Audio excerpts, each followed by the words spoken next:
Sir, ಈಗ ಕಬ್ಬು ಬೆಳೆಗಾರರು ಹೋರಾಟವನ್ನ ಮಾಡ್ತಾ ಇದ್ದಾರೆ. ನೀವು ಕೂಡ ಸಕ್ಕರೆ ಫ್ಯಾಕ್ಟರಿ ಓನರ್ ಇದ್ದೀರಿ. ಓನರ್ ಅಲ್ಲ ಸರ್, ನಮ್ದು ಸಹಕಾರ ಕ್ಷೇತ್ರದಲ್ಲಿದೆ.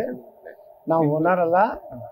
ನಾವು ಮಾಡಿದಂಥ ಕಾರ್ಖಾನೆ ಸುಮಾರು 10 ವರ್ಷದಿಂದ ಆ ಭಾಗದಲ್ಲಿ ಕಾರ್ಖಾನೆ ಇಲ್ಲ ಅಂದ್ರೆ ರೈತರು ಕಂಗಾಲಾಗಿತ್ತು.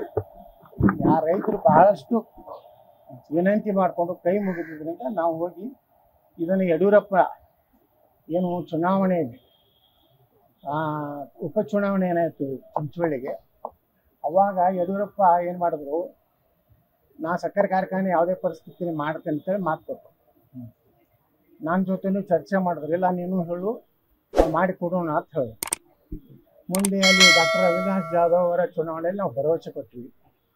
ಅದೇ ಯಡಿಯೂರಪ್ಪ ಚುನಾವಣೆಯಲ್ಲಿ ಗೆದ್ದ ಮೇಲೆ ಅದೇ ಡಾಕ್ಟರ್ ಅವಿನಾಶ್ ಜಾಧವ್ ಅವರು ನೀವು ಮಾತು ಕೊಟ್ಟಿದ್ದೀರಿ ಅದರಂತೆ ಅದನ್ನು ಮಾಡಬೇಕಂತ ಹೇಳಿ ವಿನಂತಿ ಮಾಡ್ಕೊಂಡಾಗ ಚುನಾವಣೆಯಲ್ಲಿ ಅಂತ ಎಲ್ಲ ಆಶ್ವಾಸನೆ ಕೊಡಬೇಕಾಗ್ತದೆ, ಕೊಟ್ಟಿದ್ದೀನಿ ಹೋಗಯ್ಯ ಹೋಗುತ್ತೆ ಹೇಳಿ ಅವ್ನು ವಾಪಸ್ ಕಳಿಸೋದು.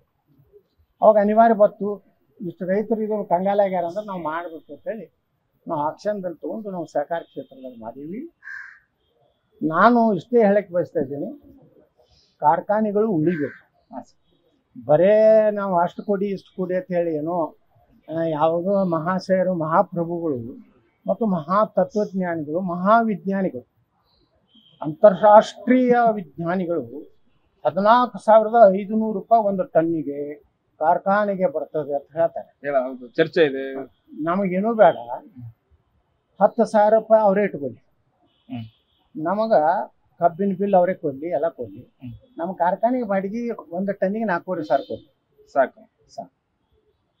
ಅವ್ರಿಗೇನೆ ಇವತ್ತೇ ನಾನು ಆ ಕಾರ್ಖಾನೆಯನ್ನು ಹ್ಯಾಂಡ್ ಓವರ್ ಮಾಡ್ತೀನಿ. ಅವರೆಲ್ಲ ನಾವು ಹೆಂಗೆ ಆಸ್ತಿ ನಮ್ದೆಲ್ಲ ಬರೆದಿಟ್ಟು ಸಾಲ ತಗೊಂಡಿವಲ್ಲ, ಅವ್ರು ಯಾರ್ಯಾರು ಮಹಾನ್ ತತ್ವಜ್ಞಾನಿಗಳು, ಅರ್ಥಶಾಸ್ತ್ರಜ್ಞರು ಮತ್ತು ಜಗತ್ನಾಗಿರ್ಲಾರಂತಹ ಒಂದು ಲೆಕ್ಕ ಮಾಡ್ಯಾರಲ್ಲ, ಅದು ನೋಡ್ಬಿಟ್ರೆ ತೀರಾ ಅದ್ಭುತ ಅನಿಸ್ತದೆ.